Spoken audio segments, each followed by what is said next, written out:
اور اس توفیق پر ہم لاکھوں کروڑوں اربوں خربوں بار بھی سجدہ ریزیاں کریں، شکر ادا کریں اللہ رب العزت کا، تو یہ شکر بھی کم ہے، یہ نذرانہ عقیدت اللہ کی بارگاہ میں بہت کم ہے۔ ذکر حسین کے لیے بیٹھنا اور اس نسبت کو زندہ و تابندہ رکھنا، یہ عظمت بہت بڑی ہے۔ یعنی اگر ایک مومن کی زندگی کی ابتدا سے لے کر انتہا تک اگر مومن اس نسبت کے شکرانہ کے لیے شب و روز اللہ کی فرما برداری کے بعد جتنے بھی ذکر کرے، جتنی بھی یاد کرے، تو مومن کی زندگی کے ایام بھی کم ہیں، سانس بھی کم ہے۔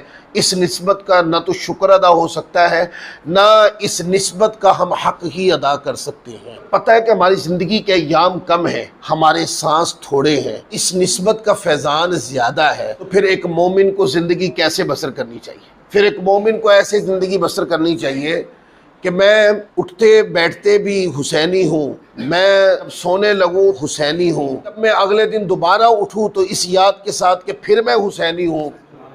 بندے کے شب و روز گزر جانے چاہیے۔